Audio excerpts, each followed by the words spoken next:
नमस्कार मित्रांनो, आपलं सर्वांचं स्वागत आहे आपल्या ऑनलाईन टीचिंग प्लॅटफॉर्मवर। मागे 15 डिसेंबर 2013 रोजी झालेला हा सामाजिक शास्त्राचा पेपर क्रमांक 2 आपल्या या शिक्षक पात्रता परीक्षेचा त्याचा आज आपण विश्लेषण घेऊन आलेलो आपण सर्वांचा इथे मी स्वागत करतो। तर आपण या सर्व प्रश्नांचे इथे आज विश्लेषण घेणार आहोत। कोणताही वेळ न दवडता सुरू करूया आजचा हा पहिला प्रश्न। मग पहिला प्रश्न काय आहे पाहूया की पूर्वी ब्रिटिश सरकारच्या उत्पन्नाचे साधन रिकामी जागा हे होते। भारतामध्ये जेव्हा ब्रिटिशांचं राज्य होतं त्यावेळी ब्रिटिशांचं उत्पन्नाचं साधन काय होतं? तर पर्याय क्रमांक 1 म्हणतो व्यापार, 2 म्हणतो शेतसारा, 3 म्हणतो नगदी पिके आणि चौथा पर्याय दिलेला आहे कापड उद्योगावरील कर। पण जेव्हा ब्रिटिश आपल्या इथं शासन करत होतं त्यावेळेस व्यापारातून उत्पन्न मिळत होतं का? तर नाही। कारण व्यापार कोण करत होतं? व्यापार कोण करत होतं? ब्रिटिशांचे जे व्यापारी, ईस्ट इंडिया कंपनीचे व्यापारी हे व्यापार करत होतं। पण हे त्यांचा नफा होता, हा ब्रिटिश सरकारचा नव्हता। ऑप्शन क्रमांक हे एक चुकीचं होतं। ऑप्शन क्रमांक 3 इज द राईट आन्सर। काय? तर ब्रिटिशांना जो शेतसारा मिळत होता त्या शेतसारा हाच त्या ब्रिटिश सरकारचं उत्पन्नाचं साधन होतं। मग नगदी पिके पर्याय क्रमांक 2 काय म्हणतात? नगदी पिके हे शेतकऱ्यांना सक्ती केल्या जायची की त्यांनी नगदी पिकांचं उत्पादन घ्यावं आणि त्यानंतर त्यांच्यावरती सक्ती केल्या जायची। त्याच्यामुळे हाही पर्याय क्रमांक 2 चुकीचा ठरतो। कापड उद्योगावर तर कर होताच, पण हा या ब्रिटिश सरकारच्या उत्पन्नाचं साधन नव्हतं। उत्पन्नाचं साधन होतं शेतसारा। पर्याय क्रमांक 3 हे याचं योग्य असं उत्तर आहे। जाऊया पुढच्या प्रश्नाकडे। पुढचा प्रश्न काय म्हणतो पहा की 1857च्या उठावाचा मुख्य परिणाम डॅश डॅश डॅश हा होता। 1857चा जो काही उठाव झालेला आहे त्या उठावाचा परिणाम काय होता? उठाव झाल्यानंतर काय झालेलं होतं ते आपल्याला विचारलेलं होतं। विशेष असा परिणाम काय होता? पर्यायाकडे जाऊया। पर्याय क्रमांक 1 काय म्हणतो की भारतात रेल्वे सुरू झाली। भारतात रेल्वे सुरू झाली 1853-54 मध्ये आणि आपल्याला प्रश्न विचारलेला आहे 1857च्या उठावाचा। मग 1857च्या उठावाच्या अगोदरच ही झालेली घटना आहे की भारतात रेल्वे सुरू झाली होती। त्याच्यामुळे पर्याय क्रमांक 1 हा चुकीचा ठरतो। ईस्ट इंडिया कंपनीची सत्ता सुरू झाली। आता बघा इथे काय म्हणतो हा दुसरा पर्याय, ईस्ट इंडिया कंपनीची सत्ता सुरू झाली। ईस्ट इंडिया कंपनीची सत्ता सुरू झाली होती का? तर नाही। 1857च्या उठावाचा परिणाम हा असायला पाहिजे की ईस्ट इंडिया कंपनीची सत्ता नष्ट झाली, हा पर्याय असता तर तो योग्य राहिला असता। पण पर्याय क्रमांक 2 हाही चुकीचा ठरतो। राणी व्हिक्टोरियाने इंग्लंडचा कारभार हाती घेतला। पर्याय क्रमांक 3 काय म्हणतो? राणी व्हिक्टोरियाने कोणाचा कारभार हाती घेतला? तर इंग्लंडचा कारभार हाती घेतला होता का? तर नाही। हा भारतीयांचा कारभार हाती घेतलेला होता। पर्याय क्रमांक 3। मग चौथा पर्याय वाचायची गरज आहे का? तरी ट्राय करूया। काय म्हणतं की राणी व्हिक्टोरियाने भारतीयांना उद्देशून जाहीरनामा काढला। हे पर्याय क्रमांक 4 अतिशय योग्य उत्तर आहे। कारण 1 नोव्हेंबर 1858 साली अलाहाबाद येथे राणी व्हिक्टोरियाने भारतीय जनतेला उद्देशून एक जाहीरनामा काढलेला होता। हा पर्याय क्रमांक 4 या 1857च्या उठावाचं मुख्य असा परिणाम आहे। ओके, पुढचा प्रश्नाकडे जाऊया। पुढचा प्रश्न काय म्हणतो बा? मध्य प्रदेशातील डॅश डॅश डॅश रिकामी जागा येथील अश्मयुगातील गुहाचित्रे प्रसिद्ध आहे। कोणत्या राज्यातील? मध्य प्रदेश राज्यातील।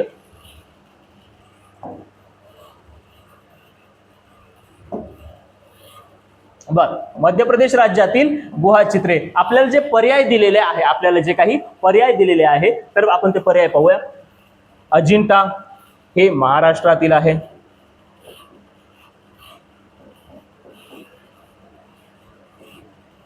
वेरूळ हे सुद्धा महाराष्ट्रातील आहे। कार्ला हे सुद्धा महाराष्ट्रातील। मग उरलाय पर्याय क्रमांक 2 हा भीमबेटका हे अश्मयुगातील गुहा चित्रासाठी प्रसिद्ध असलेले ठिकाण आहे। आणि ते कोणत्या राज्यात आहे, तर मध्य प्रदेश या राज्यातील आहे. हा जो आपण प्रश्नसंच स्पष्टीकरणासाठी घेतलेला आहे हा 2013 सालचा आहे.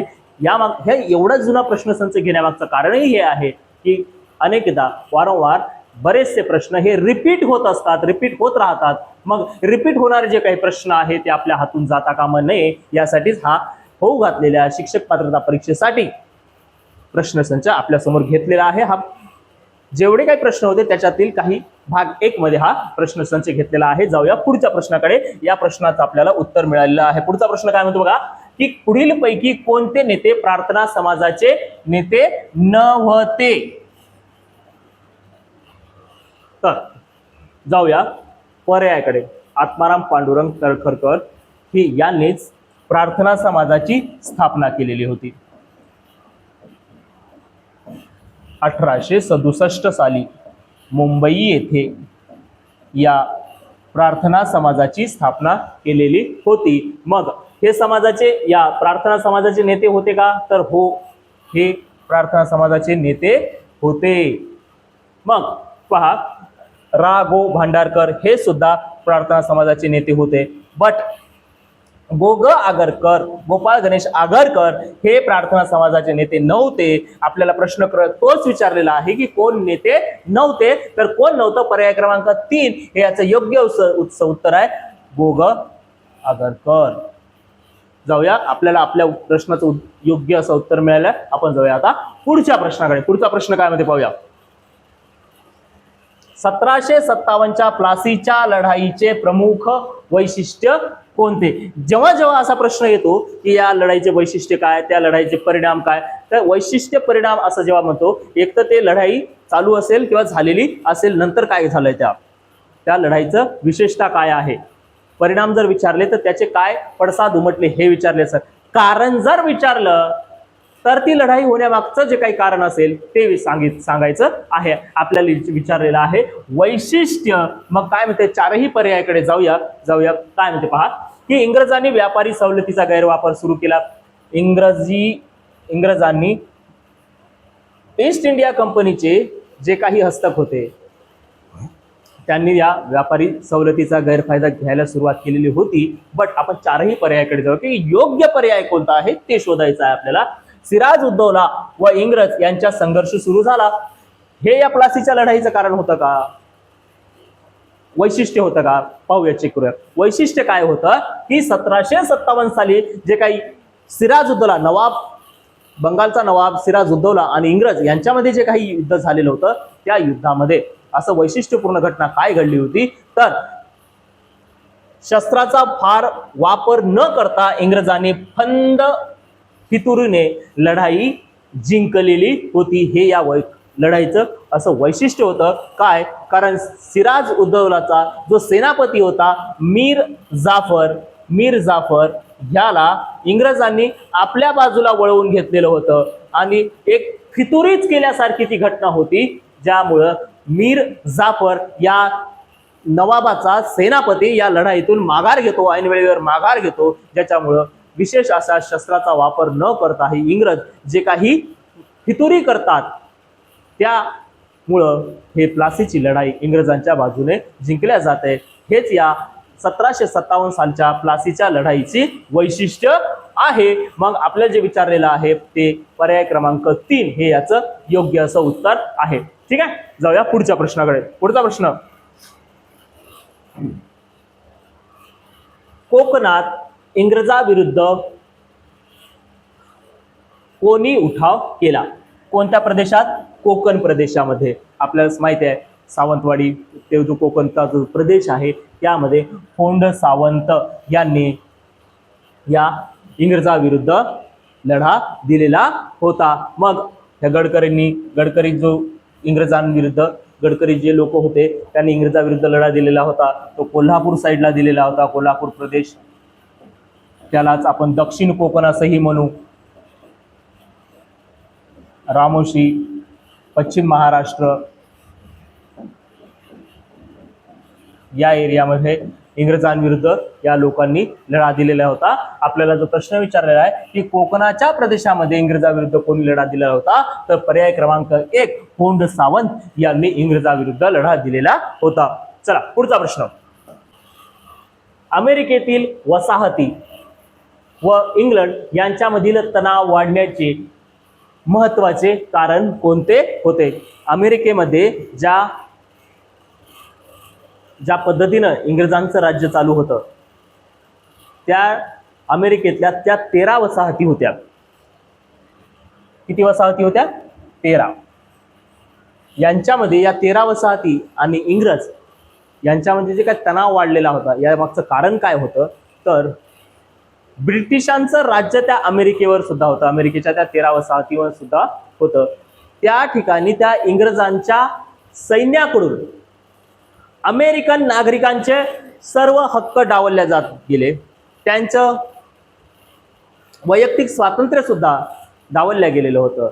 मग पर्यायाकडे जर गेलो आपण, तर इथे एक पर्याय क्रमांक 3 दिसतोय. तो काय म्हणतो की इंग्रज सैनिकांची अमेरिकेत उपस्थिती हे या प्रश्नाचं योग्य असा पर्याय वाटतो. पहा, जकात तपासणी कडक करण्यात आली नाही. वेस्ट इंडिज मधून अमेरिकेतील आयात होणाऱ्या साखरेवर कर बसविण्यात आला होता का? तर नाही. याच्यामुळं अमेरिकेतल्या वसाहती आणि इंग्रज यांच्यामध्ये तणाव वाढलेला नव्हता. पुढे काय म्हणतोय पहा, वृत्तपत्रे, कायदेविषयक दस्तावेज, खेळण्याच्या पत्त्यावर कर आकारला जाऊ लागला, यामुळे तणाव वाढलेला होता का? तर नाही. तर ह्या इंग्रज सैनिकांची अमेरिकेची जी काही उपस्थिती होती, त्यामुळं अमेरिकन नागरिकांचे हक्कच नष्ट केले गेलेले होते. चला पुढचा प्रश्न. पुढीलपैकी कोणती जोडी ही फ्रेंच विचारवंतांची नाही म्हणते? ते प्रश्न काय म्हणते? नाही. या 4 पर्यायापैकी अशी एक जोडी आहे जी जोडी फ्रेंच विचारवंत नाही. सर्वांनाच माहिती आहे, मॅझिनी आणि काहूर हे इटलीचे होते. कुठचे होते? हे इटलीचे विचारवंत होते. बाकी मॉन्टेस्क्यू, वॉल्टियर, रुसो हे सर्व कुठचे होते? हे फ्रेंच विचारवंत होते. फक्त पर्याय क्रमांक 2 मध्ये जे दिलेले आहे की मॅझिनी आणि काहूर हे इटलीचे होते, फ्रेंच विचारवंत नव्हते. आपला प्रश्न सुद्धा तोच विचारलेला आहे की फ्रेंच विचारवंत नसलेली जोडी कोणती? तर पर्याय क्रमांक 2 मॅझिनी आणि काहूर हे योग्य असा पर्याय आहे. ठीक आहे, पुढचा प्रश्न पाहू.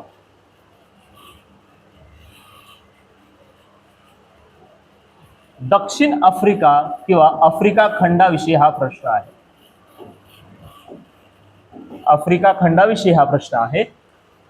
आफ्रिका खंड असा काळ ज्या काळात आफ्रिका खंडातल्या सर्व भूभागाची जगाला माहिती पूर्ण मिळालेली नव्हती. आफ्रिकेतील बराचसा असा प्रदेश होता जो प्रदेश आणखीही लोकांना पूर्ण माहीत नव्हता, तो अज्ञात होता, पूर्ण माहितीच नव्हती. म्हणून त्या प्रदेशाला काय म्हटलं गेलेलं आहे? काळे खंड म्हटलं गेलेलं आहे. मग अशी माहिती देणारा पर्याय कोणता आहे? तर पाहूया की पर्याय क्रमांक 3 काय म्हणतो की तेथील बराचसा भाग हा अज्ञात होता, म्हणजे माहीतच नव्हता असा त्याचा अर्थ होतो. या प्रश्नाचं योग्य असं उत्तर असणार आहे पर्याय क्रमांक 3. येथील बराचसा भाग काय होता? हा अज्ञात होता. पुढचा प्रश्न काय म्हणतो?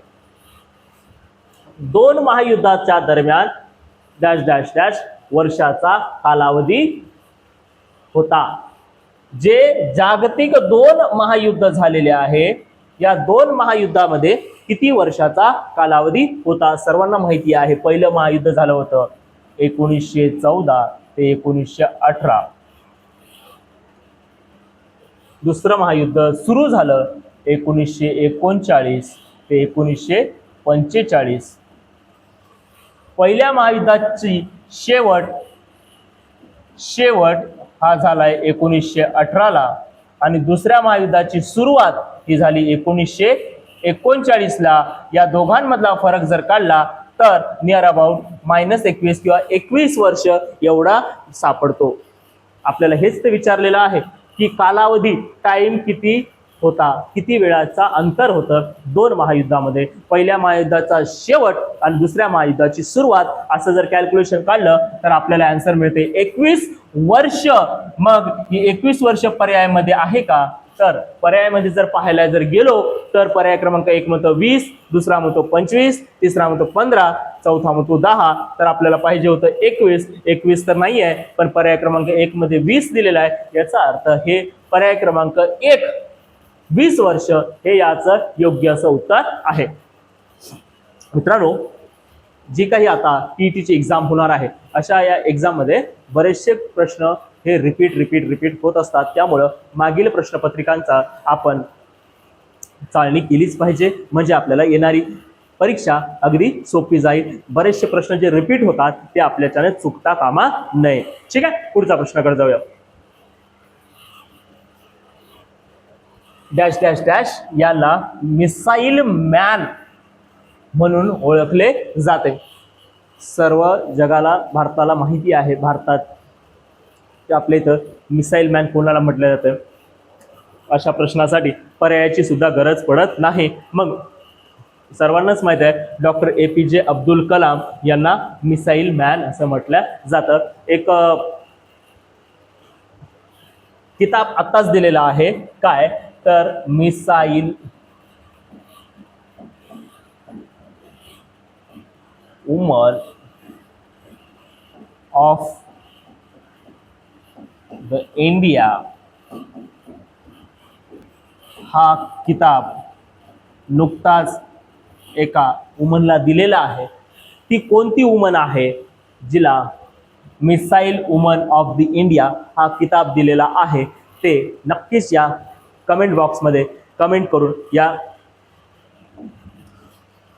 या क्वेश्चनचं आन्सर द्यायला विसरू नका की missile woman of the India कोणाला म्हटलं गेलेलं आहे. मग भारतात डॉक्टर APJ अब्दुल कलाम यांना मिसाईल मॅन म्हटलं गेलेलं आहे. पर्याय क्रमांक 2 हे याचं योग्य असं उत्तर आहे. ठीक आहे मित्रांनो, जर का तुम्हाला असेच नवनवीन PYQs जर पाहायचे असतील, जाणून घ्यायचे असतील, जेणेकरून आपल्याला येणारी एक्झाम ही सोपी जावी, तर आपल्या या ऑनलाईन प्लॅटफॉर्मच्या यूट्यूब चॅनल नक्कीच सबस्क्राईब करा. आणि जे काही एक्झामिनर्स आहेत त्यांनाही या व्हिडिओजच्या लिंक शेअर करा. जास्तीत जास्त लोकांपर्यंत हे व्हिडिओ शेअर करा, म्हणजे सर्वात जास्तीत जास्त परीक्षार्थी हे एक्झाम सहज पास करतील. चला, जेवढे शक्य होईल सर्वांनीच या चॅनलला सबस्क्राईब करा. जाऊया पुढच्या प्रश्नाकडे. काय म्हणतो पहा, खालीलपैकी कोणती संघटना क्रांतिकारी संघटना नव्हती? क्रांतिकारी संघटना नव्हती असा आपल्याला विचारल्या गेलेला आहे. पर्याय दिलेले आहे अभिनव भारत, अनुशीलन समिती, आर्य समाज, युगांतर. कळालंच असेल आपल्याला, आर्य समाज जो की 1875 मध्ये स्वामी दयानंद सरस्वती यांनी स्थापन केलेला आहे.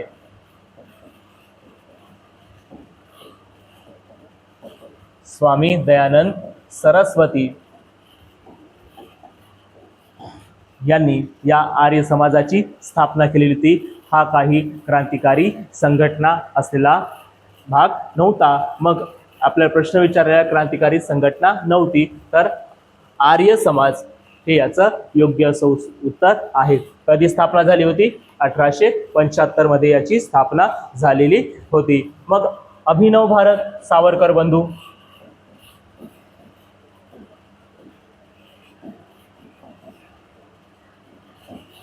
अनुशीलन समिती, सुभाषचंद्र बोस,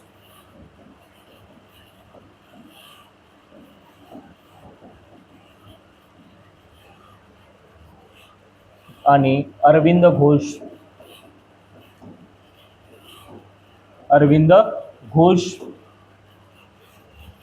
युगांतर, बरिंद्र कुमार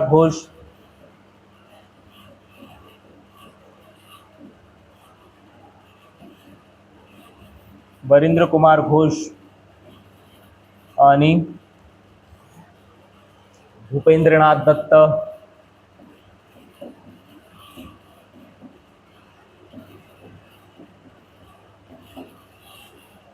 यांनी स्थापन केलेल्या ह्या क्रांतिकारी संघटना होत्या. कोणत्या कोणत्या? अभिनव भारत, अनुशीलन समिती आणि युगांतर या क्रांतिकारी संघटना होत्या. पण 4 पर्यायापैकी पर्याय क्रमांक 3 आर्य समाज, जे की स्वामी दयानंद सरस्वती वेदांकडे परत चला असे म्हणणारे यांनी या आर्य समाजाची स्थापना केलेली होती, जी की क्रांतिकारी संघटना नव्हती. प्रश्न तोच विचारलेला, क्रांतिकारी संघटना नव्हती असा कोणता पर्याय आहे? तर पर्याय क्रमांक 3 आर्य समाज हे या प्रश्नाचं योग्य असं उत्तर आहे. जाऊया पुढच्या प्रश्नाकडे. पहिल्या महायुद्धाच्या काळात अमेरिकेचे राष्ट्राध्यक्ष डॅश डॅश डॅश हे होते. जे पहिलं महायुद्ध झालेलं होतं 1914 ते 1918 या कालखंडामध्ये अमेरिकेचे कोणत्या देशाचे विचारलं? अमेरिकेचे राष्ट्राध्यक्ष कोण होते? तर वुड्रो विल्सन हे पर्याय क्रमांक 3 कोण होते? वुड्रो विल्सन हे अमेरिकेचे राष्ट्राध्यक्ष होते. ओके, पुढचा प्रश्न काय होतो की वैयक्तिक सत्याग्रहातील पहिले सत्याग्रही. वैयक्तिक सत्याग्रह सुरू केव्हा झालेला होता? की पहिलं महायुद्ध चालू झालेलं होतं आणि भारतीयांना जबरदस्तीनं इंग्रजांनी या महायुद्धामध्ये ओढवलं होतं. मग त्यावेळी जे काही सत्याग्रहाची मोहीम चालू केलेली होती ती थांबवली आणि वैयक्तिक सत्याग्रह करण्याचे महात्मा गांधी यांनी सल्ला दिलेला होता. मग वैयक्तिक सत्याग्रही म्हणून पहिला वैयक्तिक सत्याग्रही म्हणून निवड झालेला व्यक्ती कोण होता? तर थोर पुरुष हे विनोबा भावे हे पहिले सत्याग्रही होते.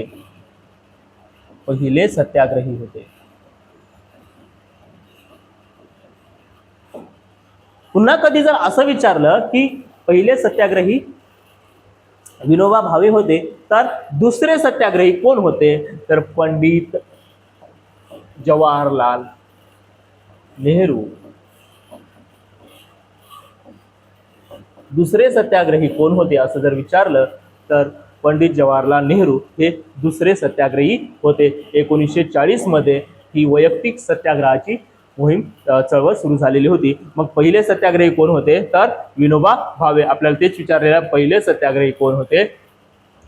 तर पर्याय क्रमांक 4 हे या प्रश्नाचं योग्य असं उत्तर आहे. ठीक आहे, जाऊया पुढच्या प्रश्नाकडे. संयुक्त राष्ट्रसंघाचे मुख्य कार्यालय. संयुक्त राष्ट्रसंघाचे मुख्य कार्यालय कुठे आहे? तर ते आहे न्यूयॉर्कला. कुठे आहे ते? न्यूयॉर्क येथे आहे. पर्याय क्रमांक 1 या प्रश्नाचं योग्य असं उत्तर आहे. कुठे? न्यूयॉर्क येथे संयुक्त राष्ट्रसंघाचे मुख्य कार्यालय आहे. जिनेवा येथे कशा कार्यालय आहे? WHO world health organization. Hague इथे कशाचं कार्यालय आहे? आंतरराष्ट्रीय न्यायालय.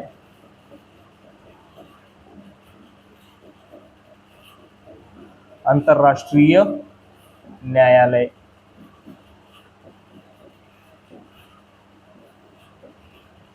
लंडन इथे कशा कार्यालय आहे? IMO international maritime organisation.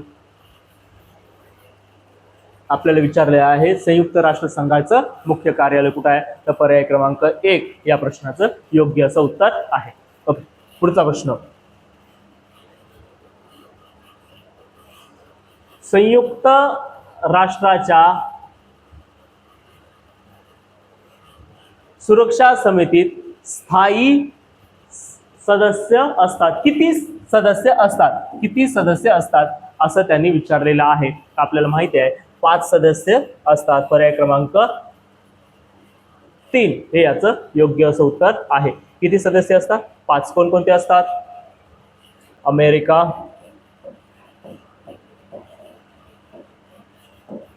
चीन, रशिया, फ्रान्स आणि ब्रिटन. किती? 1 2 3 4 5 एवढे संयुक्त राष्ट्राच्या सुरक्षा समितीत सदस्य असतात. 5 सदस्य असतात. ओके, राईट आन्सर मिळालेला आहे. पुढचा प्रश्न काय बघू. 1954 साली यांनी पंचशील तत्वे मांडली. यांनी म्हणजे कोणी पंचशील तत्वे मांडली. आता हा जो पंचशील तत्वाचा जो काही प्रश्न आहे,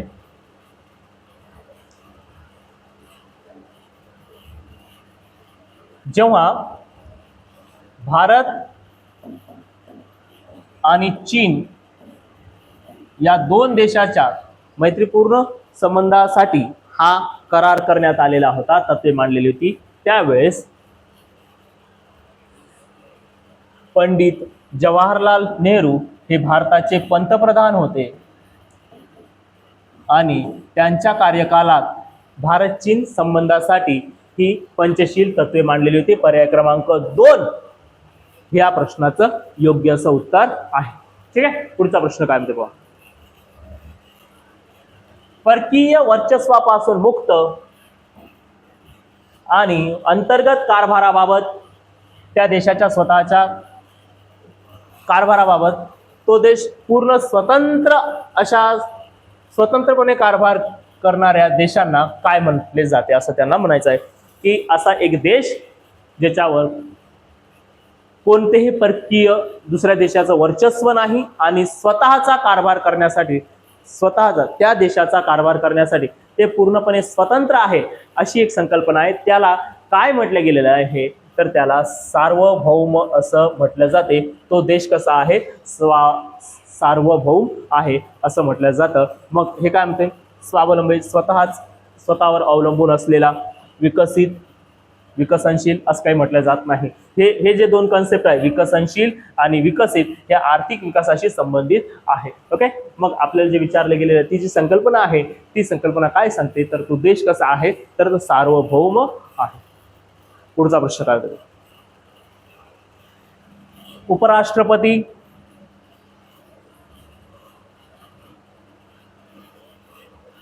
पदसिद्ध सभापती असतात. सोपा प्रश्न आहे. पदसिद्ध सभापती आहे कोण, उपराष्ट्रपती.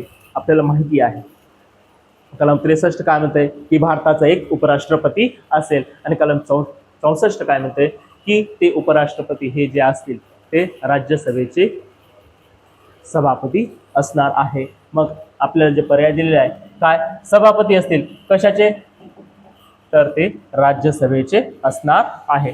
लोकसभेचे का नाही, न्यायमंडळाचे का, तर नाहीच नाही. मग संसदेचे का नाही.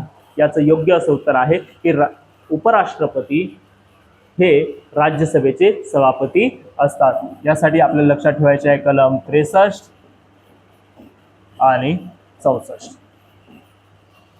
ठीक, पुढचा प्रश्न काय, खालीलपैकी कोणता अधिकारी महानगरपालिका आयुक्तांचा, कोणाचा, महानगरपालिका आयुक्तांचा सहाय्यक अधिकारी नाही म्हणून विचारलेला आहे, असं विचारलेलं नाही, तर नाही असा कोण आहे, तर पर्यायाकडे जाऊया. उपायुक्त, नगर अभियंता, आरोग्य अधिकारी आणि उपमहापौर.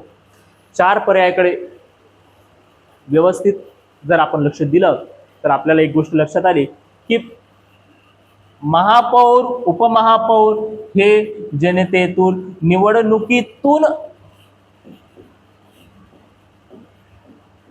निवडणूक होऊन पदाधिकारी झालेले असतात. मग आणि हे जे अधिकारी आहे, उपायुक्त, नगर अभियंता आणि आरोग्य अधिकारी, हे सरकारी अधिकारी आहे जे की महानगरपालिकेच्या आयुक्तांसाठी सहाय्यक अधिकारी म्हणून कामकाज पाहत असतात. यापैकी पर्याय क्रमांक 4 हे आपल्याला सांगते की उपमहापौर, महापौर आणि इतर सदस्य हे निवडणुकीतून निवडून आलेले असतात. मग हे सहाय्यक अधिकारी असू शकत नाही. पर्याय क्रमांक 4 हे या प्रश्नाचं योग्य असं उत्तर आहे. जाऊया पुढच्या प्रश्नाकडे. पुढचा प्रश्न काय म्हणतो पहा की लोह आणि पोलाद उद्योगधंदे डॅश डॅश डॅश जवळ स्थापन होतात. जे काही लोह पोलादाचे कारखाने असतात, लोह पोलाद निर्मितीचे कारखाने असतात, ते नेमके कुठं स्थापन केले जातात, त्यांच्यासाठी बेस्ट ठिकाण काय असणार आहे. 4 पैकी कोणतं, कोळसा उत्पादक प्रदेशाच्या जवळ, पाणी पुरवठा जास्त असलेल्या प्रदेशाजवळ, बाजारपेठ असलेल्या प्रदेशाजवळ की विद्युत केंद्र जवळ असलेल्या प्रदेशाजवळ, तर लोह आणि पोलाद निर्मितीसाठी जास्तीत जास्त इंधन महत्वाचं असतं. लोह पोलाद निर्मितीसाठी इंधन म्हणून कोळशाचा वापर केला जातो आणि ज्या प्रदेशामध्ये कोळसा मुबलक प्रमाणात भरपूर प्रमाणात उपलब्ध असतो त्या ठिकाणी लोह आणि पोलाद हे कारखाने चालवल्या जातात. या 4 पर्यायापैकी पर्याय क्रमांक 1 कोळसा उत्पादक प्रदेश आज जवळ असेल तर त्या ठिकाणी लोह आणि पोलाद कारखाने स्थापन केल्या जातात. आपल्याला विचारलेल्या प्रश्नासाठी पर्याय क्रमांक 1 हे असा योग्य असा पर्याय आहे. पुढचा प्रश्न, सार्क संघटनेतील संस्थापक सदस्यांपैकी हा एक देश आहे. 4 पर्याय दिले आहेत. चीन, म्यानमार, इंडोनेशिया आणि नेपाळ यापैकी कोणता एक देश सार्क संघटना जी आहे दक्षिण आशियामधली त्या संघटनेचा संस्थापक सदस्य आहे? मग आपल्याला माहिती आहे की चीन नाही, म्यानमार नाही, इंडोनेशिया नाही, तर नेपाळ हा सार्क संघटनेच्या संस्थापक सदस्यापैकी एक देश आहे. मग कोणकोणते देश आहे? भारत आहे, पाकिस्तान आहे, बांगलादेश आहे,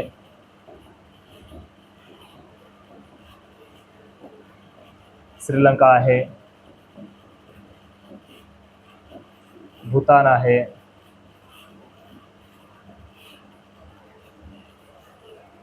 मालदीव आहे आणि किती झाले? 1 2 3 4 5 6 आणि हा नेपाळ हा 7वा देश होता. 2008 साली नवीन एक 8वा देश या सार्क संघटनेचा सदस्य झाला. तो देश म्हणजेच अफगाणिस्तान. अफगाणिस्तान आहे. ओके, आपल्याला विचारलेला आहे सार्क संघटनेचा सदस्य देश खालीलपैकी कोणता? तर तो देश आहे नेपाळ. पर्याय क्रमांक 4 या प्रश्नाचं योग्य असं उत्तर आहे. पुढे जाऊया. सागर तळाची खोली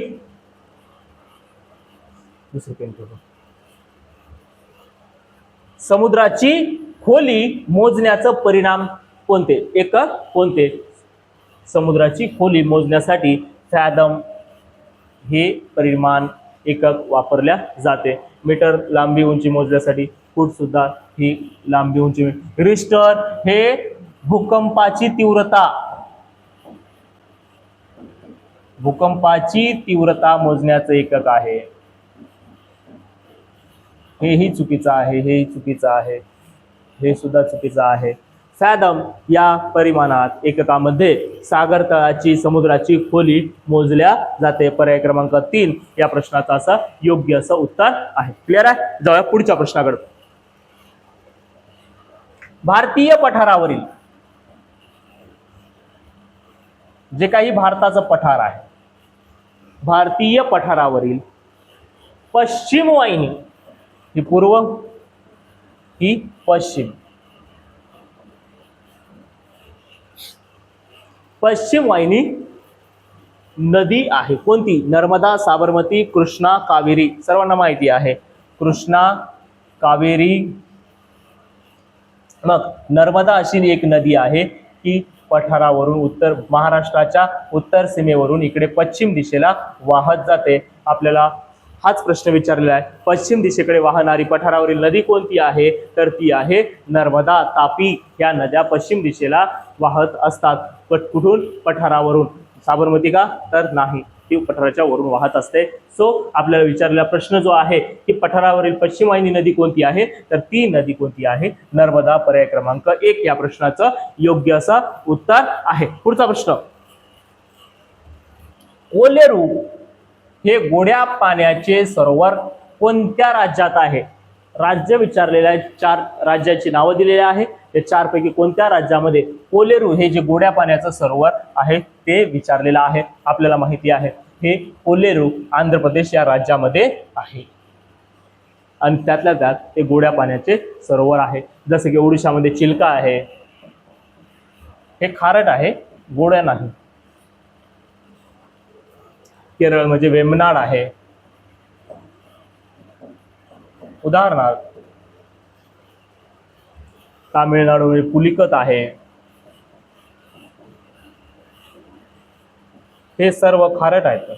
चिल्का, वेमनाड, पुलिकत खाऱ्या पाण्याचे सरोवर आहे. आपल्याला प्रश्न विचारलेला होता कोलेरू हे जे काही गोड्या पाण्याचे सरोवर आहे ते कोणत्या राज्यात आहे, तर ते आंध्र प्रदेश या राज्यामध्ये आहे. पर्याय क्रमांक 4 ह्याचं योग्य असं उत्तर आहे. मित्रांनो, आणखीही जर का तुम्हाला नवनवीन प्रश्नांची तयारी करायची असेल तर आपल्या चॅनलला सबस्क्राईब करून ठेवा, बेल आयकॉनला प्रेस करून ठेवा, लाईक करा, सर्वांपर्यंत शेअर करा. भाग 1 मध्ये आतापर्यंत आपण एवढं क्वेश्चन पाहिलेले आहे. पुढच्या भाग 2 मध्ये आपण उरलेले 15 डिसेंबर 2013च्या या पेपरचे उरलेले जे काही प्रश्न आहे पुढच्या व्हिडिओमध्ये नक्कीच घेऊन येणार आहे. ते मिळवण्यासाठी पाहण्यासाठी स्पष्टीकरणासहित आपल्या या YouTube चॅनेलला नक्कीच सर्वांनी लाईक करा, सबस्क्राईब करा, सर्वांपर्यंत हे प्रश्न पोहोचवा. भेटूया पुढच्या लेक्चरमध्ये. तोपर्यंत धन्यवाद.